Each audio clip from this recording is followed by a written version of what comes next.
KP শপে গিয়ে মোহনাকে জড়িয়ে ধরলে আদি সেটা দেখে পেলে শুভ আর অনেক কষ্ট পায়। হ্যাঁ বন্ধুরা, এমনটাই দেখতে পারবে আজকের পর্বে। বিস্তারিত জানতে ভিডিওটিতে লাইক দিয়ে চ্যানেলটিকে সাবস্ক্রাইব করে পুরো ভিডিওটি তোমরা দেখতে থাকো। গল্পের শুরুতে আমরা দেখতে পারবো শুভ আদির জন্য অপেক্ষা করতে থাকে আর বলতে লাগলো কখন শাড়িটা নিয়ে আসবে, কখন নিয়ে আসবে। আর তখনই সেখানে চলে আসে আদি। আদি আসলে তো শুভ তখন তাড়াতাড়ি করে জল নিয়ে এনে দেয় আর বলতে লাগলো আমার শাড়িটা কোথায় দাও। তখন শুভ ওর কথায় কোনো উত্তর দিতে পারে না আদি আর বলতে লাগলো আমি এবার কি করব, শাড়িটা তো মোহনা নিয়ে গেছে। আমি তো বলেছিলাম তাকে কোনোদিন মিথ্যে কথা বলবো না। এবার আমার কাছে তো কোনো উত্তর নেই। এদিকে রিদ্ধি আর ডোনা ঝগড়া করতে করতে উপর থেকে নিচে নেমে আসে আর রিদ্ধি বলতে লাগলো কি দরকার ছিল আমাদের কোম্পানির প্রজেক্টের কথা, আর তুমি জিনিয়াকে কে? তখন ডোনা বলতে লাগলো জিনিয়া আমার বান্ধবী, তার থেকে বড় কথা হলো জিনিয়া এবারে বউ হতে চলেছে, আমি ভুল কোথায় বলেছি এই বলে অনেক রাগারাগি করতে থাকে। তখনই রিদ্ধি মন খারাপ করে বাইরে বেরিয়ে যায় আর এদিকে আদি বলতে লাগলো ঠিক আছে আমি একটু তাহলে রিদ্ধির সাথে কথা বলে আসি।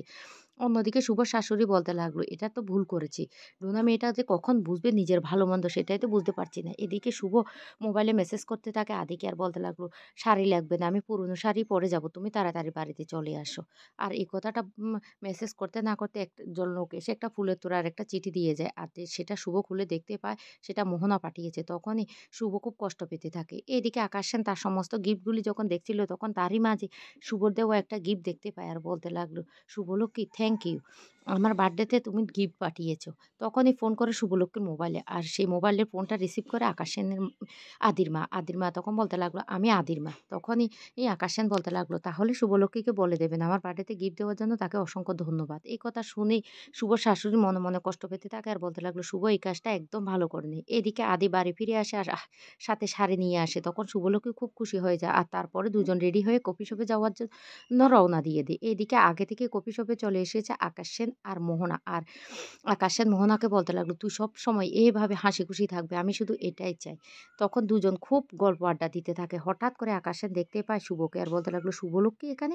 এই বলে শুভলক্ষ্মীর কাছে চলে যায়। শুভলক্ষ্মীর কাছে গিয়ে বলতে লাগলো শুভলক্ষ্মী আপনি এখানে? শুভ তখন বলতে লাগলো হ্যাঁ আদিও এসেছে, তো ও গাড়ি পার্কিং করতে গেছে।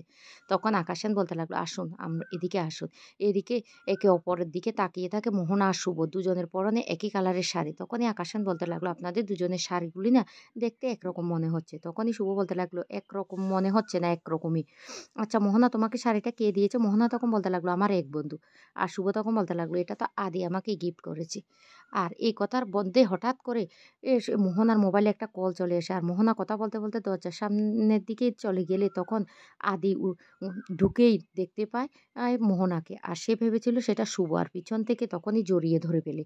আর এই কীর্তিটা দেখে পেলে শুভ আর শুভ দেখে তখন বলতে লাগলো আদি এই কাজটা কি করে করতে পারলো। এদিকে মোহনা তো খুব খুশি হয়ে যায় আর আদি তাকে জড়িয়ে ধরেছে। অন্যদিকে আকাশ সেনও অবাক হয়ে যায় আর শুভ তখন মনে মনে খুব কষ্ট পেতে থাকে আর বলতে লাগলো আমার আদি মোহনাকে জড়িয়ে ধরলো, তাও আবার আমার সামনে, এটা আমি কিছুতে সহ্য করতে পারবো না। অন্যদিকে আকাশ বলতে লাগলো এটা কি করছে আদি আর মোহনা হবে আগে কি, কিছুই তো বুঝতে পারছি না এবার কি হবে। ওদের মধ্যে তো আবারও ভুল বোঝাবুঝির সৃষ্টি হবে, কি করব আমি কিছুই তো বুঝতে পারছি না।